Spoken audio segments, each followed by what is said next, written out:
भारत माता की, गंगा मैया की, गंगा मैया की। उत्तर प्रदेश की राज्यपाल आनंदीबेन पटेल, यहाँ के मुख्यमंत्री श्रीमान योगी आदित्यनाथ जी, उप मुख्यमंत्री केशव प्रसाद मौर्य, ब्रजेश जी पाठक, केंद्रीय मंत्रिमंडल के मेरे सहयोगी जितिन प्रसाद जी, पंकज चौधरी जी, यूपी सरकार के मंत्रीगण, सांसद और विधायकगण, अन्य जनप्रतिनिधि और विशाल संख्या में पधारे हुए मेरे प्यारे भाइयों और बहनों,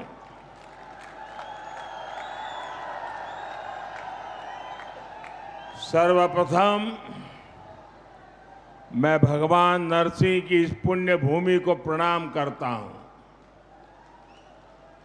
यहां से कुछ किलोमीटर की दूरी पर मां गंगा कृपा बहाती हुई गुजरती है, इसलिए ये पूरा क्षेत्र ही तीर्थ से कम नहीं है। और मैं मानता हूं यूपी को एक्सप्रेस वे का यह वरदान, ये भी मां गंगा का ही आशीर्वाद है।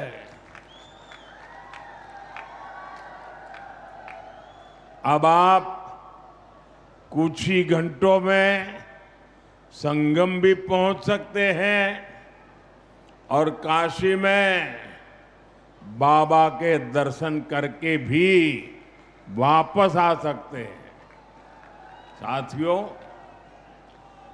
जैसे मां गंगा हजारों वर्षों से यूपी की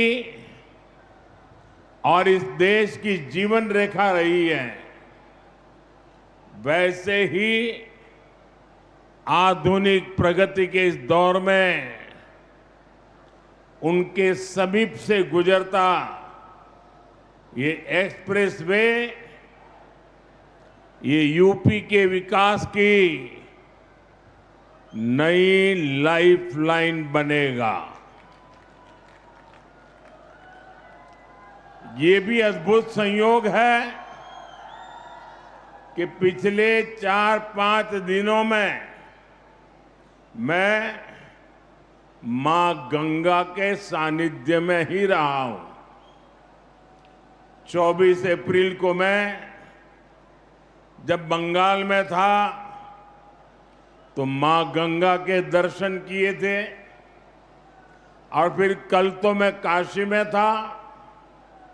आज सुबह ही फिर बाबा विश्वनाथ, मां अन्नपूर्णा और मां गंगा के दर्शन करने का सौभाग्य मिला। और अब मां गंगा के नाम पर बने इस एक्सप्रेस वे के लोकार्पण का अवसर मिला है। मुझे खुशी है कि यूपी सरकार ने इस एक्सप्रेस वे का नाम मां गंगा के नाम पर रखा है। इसमें विकास का हमारा विजन भी झलकता है और हमारी विरासत के भी दर्शन होते हैं। मैं यूपी के करोड़ों लोगों को गंगा एक्सप्रेसवे की बधाई देता हूं।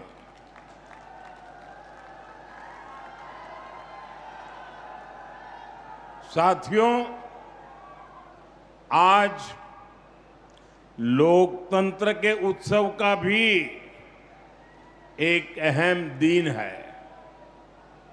बंगाल में इस समय दूसरे चरण का मतदान हो रहा है और जो खबरें आ रही हैं उनसे पता चलता है कि बंगाल में भारी मतदान हो रहा है। पहले चरण की तरह ही जनता वोट देने के लिए बड़ी संख्या में घरों से निकल रही है। लंबी लंबी कतारों की तस्वीरें सोशल मीडिया में छाई हुई है। पिछले 6-7 दशक में जो नहीं हुआ, जिसकी कल्पना भी मुश्किल थी, वैसे निर्भीक वातावरण में बंगाल में इस बार वोटिंग हो रहा है।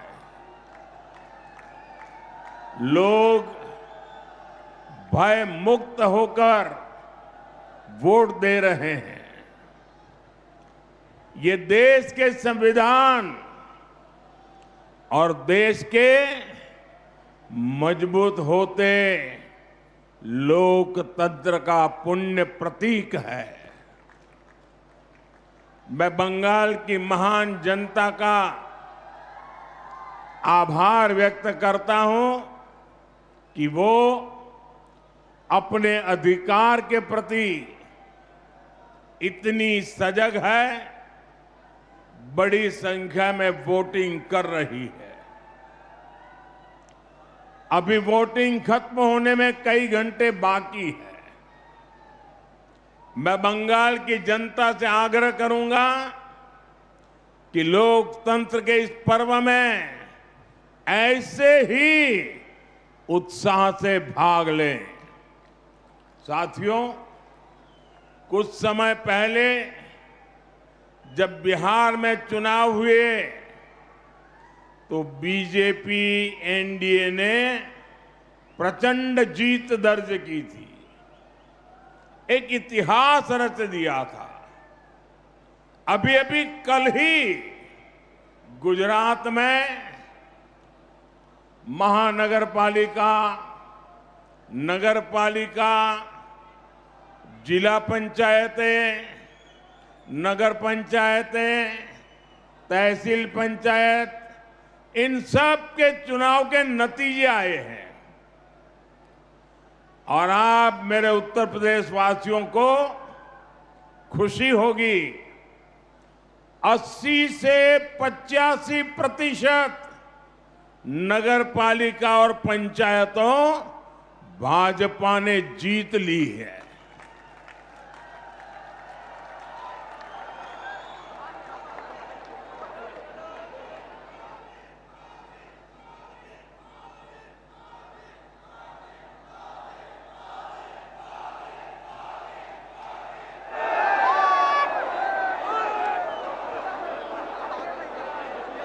और मुझे विश्वास है कि इन 5 राज्यों के चुनाव में भी भाजपा ऐतिहासिक जीत की हैट्रिक लगाने जा रही है।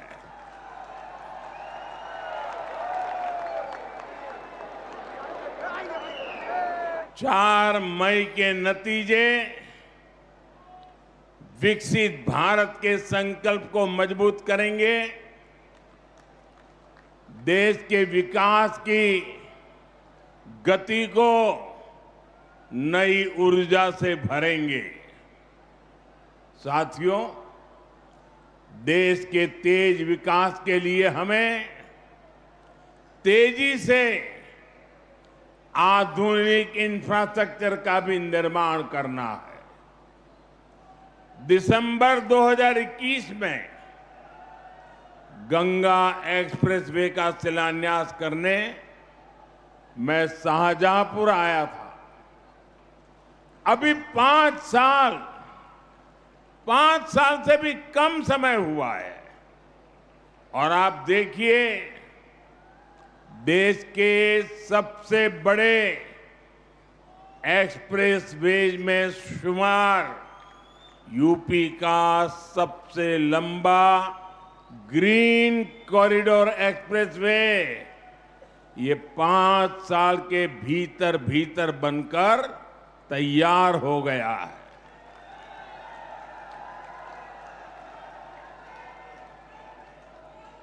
आज हरदोई से इसका लोकार्पण भी हो रहा है।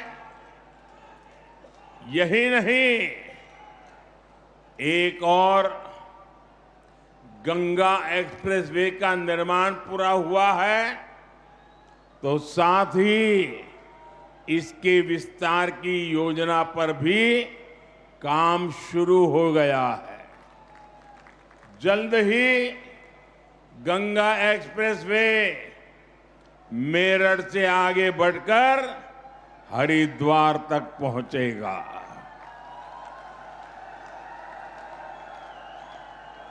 इसके और बेहतर उपयोग के लिए फर्रुखाबाद लिंक एक्सप्रेसवे का निर्माण कर इसे अन्य एक्सप्रेसवे से भी जोड़ा जाएगा। ये है डबल इंजन सरकार का विजन। ये है भाजपा सरकार के काम करने की स्पीड। ये है भाजपा सरकार के काम का तरीका। भाइयों बहनों, कुछ ही दिन पहले मुझे दिल्ली देहरादून एक्सप्रेसवे के लोकार्पण का अवसर मिला था। तब मैंने कहा था कि नए बनते एक्सप्रेसवे विकसित होते भारत की हस्तरेखाएं हैं और ये आधुनिक हस्तरेखाएं आज भारत के उज्जवल भविष्य का जयघोष कर रही है। साथियों, अब वो दौर चला गया जब एक सड़क के लिए दशकों तक इंतजार करना पड़ता था। एक बार घोषणा हो गई तो वर्षों तक फाइलें चलती थी। चुनाव के लिए पत्थर लग जाता था। उसके बाद सरकारें आती रहती थी, जाती रहती थी, लेकिन काम का कुछ अता पता नहीं लगता था। कभी कभी तो पुराने फाइलें ढूंढने के लिए बड़े बड़े अफसरों को 2-2 साल तक मेहनत करनी पड़ती थी। डबल इंजन सरकार में शिलान्यास भी होता है और तय समय में लोकार्पण भी होकर के रहता है। इसलिए ही आज यूपी के एक्सप्रेसवे से भी ज्यादा रफ्तार अगर कहीं है तो वो यूपी के विकास की रफ्तार ही है। साथियों, वो एक्सप्रेसवे केवल एक हाई स्पीड सड़क नहीं है। ये नई संभावनाओं का, नए सपनों का, नए अवसरों का गेटवे है। गंगा एक्सप्रेसवे करीब 600 किलोमीटर लंबा है। पश्चिमी यूपी में मेरठ, बुलंदशहर, हापुड़, अमरोहा, संभल और बदायूं, मध्य यूपी में शाहजहांपुर, हरदोई, उन्नाव, रायबरेली, पूर्वी यूपी में प्रतापगढ़ और प्रयागराज, इनके आसपास के दूसरे जिले गंगा एक्सप्रेसवे, इससे इन इलाकों के करोड़ों लोगों का जीवन बदलेगा।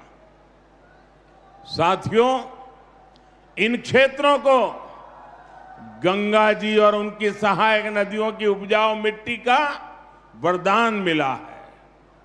लेकिन पहले की सरकारों ने जिस तरह किसानों की उपेक्षा की, उसके कारण किसान परेशानियों के में ही घिर करके रह गए। यहां के किसानों की फसलें बड़े बाजारों तक नहीं पहुंच पाती थी। कोल्ड स्टोरेज की कमी थी, लॉजिस्टिक का अभाव था, किसानों को उनकी मेहनत का सही मूल्य नहीं मिलता था। अब उन कठिनाइयों का समाधान भी तेजी से होगा। गंगा एक्सप्रेसवे से कम समय में बड़े बाजारों तक पहुंच मिलेगी। यहां खेती के लिए जरूरी इंफ्रास्ट्रक्चर का विकास होगा। इससे हमारे किसानों की आय बढ़ेगी। साथियों, गंगा एक्सप्रेसवे यूपी के एक छोर को दूसरे छोर से तो जोड़ता ही है, ये एनसीआर की असीम संभावनाओं को भी करीब लाएगा। गंगा एक्सप्रेसवे पर गाड़ियां तो दौड़ेगी ही, इसके किनारे नए औद्योगिक अवसर विकसित होंगे। इसके लिए हरदोई जैसे दूसरे जिलों में इंडस्ट्रियल कॉरिडोर विकसित किए जा रहे हैं। इससे हरदोई, शाहजहांपुर, उन्नाव समेत सभी 12 जनपदों में नए उद्योग आएंगे। अलग अलग सेक्टर्स जैसे फार्मा, टेक्सटाइल आदि के क्लस्टर्स विकसित होंगे। युवाओं के लिए रोजगार के नए अवसर भी तैयार होंगे। साथियों, हमारे ये युवा मुद्रा योजना और ओडीओपी जैसी योजनाओं को उसकी ताकत से खुद भी नए नए कीर्तिमान गढ़ रहे हैं। यहां छोटे उद्योग, एमएसएमईज को बढ़ावा मिल रहा है। बेहतर कनेक्टिविटी की सुविधा से उनके लिए भी नए रास्ते खुलेंगे। मेरठ की स्पोर्ट्स इंडस्ट्री, संभल का हैंडीक्राफ्ट, बुलंदशहर के सिरेमिक, हरदोई का हैंडलूम, उन्नाव का लेदर, प्रतापगढ़ के आंवला प्रोडक्ट्स, ये सब बड़े स्केल में देश दुनिया के मार्केट में पहुंचेंगे। लाखों परिवारों के इससे आमदनी बढ़ेगी। आप मुझे बताइए, क्या पुरानी सरकार में हरदोई, उन्नाव जैसे जिलों में इंडस्ट्रियल कॉरिडोर बनाने की कल्पना तक हो सकती थी क्या? हमारे हरदोई से भी एक्सप्रेसवे गुजरेगा, ये कोई सोच सकता था क्या कभी? ये काम केवल भाजपा सरकार में ही संभव है। साथियों, पहले यूपी को पिछड़ा और बीमारू प्रदेश कहा जाता था, वही उत्तर प्रदेश आज $1 ट्रिलियन की इकोनॉमी बनने के लिए आगे बढ़ रहा है। ये एक बहुत बड़ा लक्ष्य है, लेकिन इसके पीछे उतनी ही बड़ी तैयारी भी है, क्योंकि यूपी के पास इतनी असीम क्षमता है। देश की इतनी बड़ी युवा आबादी का पोटेंशियल यूपी के पास है। इस ताकत का इस्तेमाल हम यूपी को मैन्युफैक्चरिंग हब बनाने के लिए कर रहे हैं। यूपी में नए उद्योग और कारखाने लगेंगे। यहां जब बड़ी मात्रा में निवेश आएगा, तभी यहां आर्थिक प्रगति के दरवाजे खुलेंगे, युवाओं के लिए रोजगार के अवसर पैदा होंगे। भाइयों बहनों, इसी विजन को केंद्र में रखकर बीते वर्षों में लगातार काम हुआ है। आप सब खुद भी महसूस कर रहे हैं, जिस यूपी की पहचान पहले पलायन से होती थी, आज उसे इन्वेस्टर समिट और इंडस्ट्रियल कॉरिडोर के लिए जाना जा रहा है। यूपी की इन्वेस्टर समिट में देश और दुनिया से कंपनियां आती हैं। यूपी में हजारों करोड़ रुपए का निवेश हो रहा है। आज अगर भारत दुनिया में दूसरा सबसे बड़ा मोबाइल निर्माता है, तो उसमें बहुत बड़ा योगदान यूपी का है। आज भारत जितने मोबाइल बना रहा है, उसमें आधे मोबाइल हमारे यूपी में बन रहे हैं। अभी कुछ ही हफ्ते पहले मैंने नोएडा में सेमीकंडक्टर प्लांट का शिलान्यास भी किया है।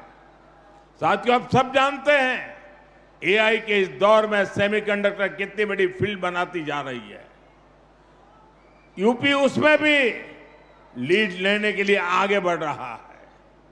भविष्य में असीम अवसरों वाला बहुत बड़ा क्षेत्र यूपी के लोगों के लिए खुल रहा है। साथियों, उत्तर प्रदेश का औद्योगिक विकास आज भारत की सामरिक ताकत भी बन रहा है। आज देश के 2 डिफेंस कॉरिडोर में से एक यूपी में है। बड़ी बड़ी डिफेंस कंपनियां यहां अपनी फैक्ट्री लगा रही है। ब्रह्मोस जैसी मिसाइलें जिनका लोहा दुनिया मानती है, आज वो यूपी में बन रही है। रक्षा उपकरणों के निर्माण में जो छोटे छोटे पार्ट चाहिए होते हैं, उनकी सप्लाई के लिए एमएसएमई को काम मिलता है। इसका बहुत बड़ा लाभ उत्तर प्रदेश के एमएसएमई सेक्टर को हो रहा है। छोटे छोटे जिलों में भी अब युवा बड़े बड़े उद्योगों से जुड़ने का सपना देख सकते हैं। साथियों, आज उत्तर प्रदेश इतनी तेज गति से विकास कर रहा है क्योंकि यूपी ने पुरानी सियासत को भी बदला है और नई पहचान भी बनाई है। आप याद करिए, एक समय यूपी की पहचान गड्ढों से होती थी। आज वही यूपी देश में सबसे ज्यादा एक्सप्रेसवेज वाला प्रदेश बन चुका है। पहले यहां पड़ोस के जिले तक जाना भी बड़ा मुश्किल होता था, लेकिन आज उत्तर प्रदेश में 21 एयरपोर्ट है, 5 इंटरनेशनल एयरपोर्ट है। अब तो नोएडा इंटरनेशनल एयरपोर्ट का उद्घाटन भी हो चुका है। गंगा एक्सप्रेसवे से नोएडा इंटरनेशनल एयरपोर्ट कुछ ही घंटों की दूरी पर है। भाइयों बहनों, हमारा उत्तर प्रदेश भगवान राम और भगवान कृष्ण की धरती है, लेकिन पिछली सरकारों ने अपनी करतूतों के कारण अपराध और जंगल राज को यूपी की पहचान बना दिया था। यूपी के माफियाओं पर फिल्में बनती थी, लेकिन अब यूपी की कानून व्यवस्था का देश भर में उदाहरण दिया जाता है। भाइयों बहनों, संसाधनों का बंदरबाट करने वाले जिन सपाहियों के हाथ से सत्ता गई है, उन्हें यूपी की ये प्रगति पसंद नहीं आ रही है। वो एक बार फिर यूपी को पुराने दौर में धकेलना चाहते हैं। वो एक बार फिर समाज को बांटना और तोड़ना चाहते हैं। साथियों, समाजवादी पार्टी विकास विरोधी भी है और नारी विरोधी भी है। अभी बीते दिनों देश ने एक बार फिर सपा और कांग्रेस जैसी पार्टियों का असली चेहरा देखा है। केंद्र की एनडीए सरकार संसद में नारी शक्ति वंदन संशोधन लेकर आई थी। अगर ये संशोधन पास हो जाता तो साल 2029 के चुनाव से ही महिलाओं को विधानसभा और लोकसभा में आरक्षण मिल जा। बड़ी संख्या में हमारी माताएं बहनें सांसद विधायक बनकर दिल्ली लखनऊ पहुंचती, वो भी किसी और वर्ग की सीटें कम हुए बिना। लेकिन सपा ने इस संशोधन बिल के खिलाफ वोट किया। साथियों, इस बिल से सभी राज्यों की सीटें भी बढ़ती है। हमने संसद में साफ साफ कहा था, सभी राज्यों की सीटें एक ही अनुपात में बढ़ेगी। लेकिन यूपी को गाली देकर पॉलिटिक्स करने वाली डीएमके जैसी पार्टियां, उन्हें इस बात पर आपत्ति थी कि यूपी की सीटें क्यों बढ़ेगी। आप देखिए, समाजवादी पार्टी संसद में उन्हीं के सुर में सुर मिला रही थी। ये सपा वाले यहां से आपके वोट लेकर संसद जाते हैं और संसद में यूपी के लोगों को गाली देने वालों के साथ खड़े हो जाते हैं। इसलिए यूपी के लोग कहते हैं, समाजवादी पार्टी कभी सुधर नहीं सकती है। ये लोग हमेशा महिला विरोधी राजनीति ही करेंगे। ये हमेशा तुष्टिकरण और अपराधियों के साथ खड़े रहेंगे। सपा कभी भी परिवारवाद और जातिवाद से ऊपर उठ नहीं सकती। ये लोग हमेशा विकास विरोधी राजनीति करेंगे। यूपी को सपा और उसके सहयोगियों से सावधान रहना है। साथियों, आज देश एक ही संकल्प लेकर आगे बढ़ रहा है, विकसित भारत का संकल्प। इस संकल्प को पूरा करने में उत्तर प्रदेश की बहुत बड़ी भूमिका है। आप सब देख रहे हैं, आज पूरी दुनिया कैसे युद्ध, अशांति और अस्थिरता में फंसी हुई है। दुनिया के बड़े बड़े देशों में हालत खराब है, लेकिन भारत विकास के रास्ते पर उसी रफ्तार से आगे बढ़ रहा है। बाहर के दुश्मनों को यह पसंद नहीं आ रहा। भीतर बैठे कुछ लोग भी सत्ता की भूख में भारत को नीचा दिखाने की कोशिश में लगे हैं। फिर भी हम न केवल सुरक्षित है, बल्कि विकास के नए नए कीर्तिमान भी गढ़ रहे हैं। हम आत्मनिर्भर भारत का अभियान को आगे बढ़ा रहे हैं। हम आधुनिक से आधुनिक इंफ्रास्ट्रक्चर का निर्माण कर रहे हैं। गंगा एक्सप्रेसवे इसी दिशा में एक और मजबूत कदम है। मुझे विश्वास है गंगा एक्सप्रेसवे जिन संभावनाओं को हमारे दरवाजे तक लेकर आएगा, यूपी के लोग अपने परिश्रम और अपनी प्रतिभा से उन्हें साकार करके रहेंगे। इसी संकल्प के साथ आप सभी को एक बार बहुत बहुत बधाई, बहुत बहुत धन्यवाद। भारत माता की, भारत माता की। वंदे वंदे वंदे वंदे वंदे। बहुत बहुत धन्यवाद।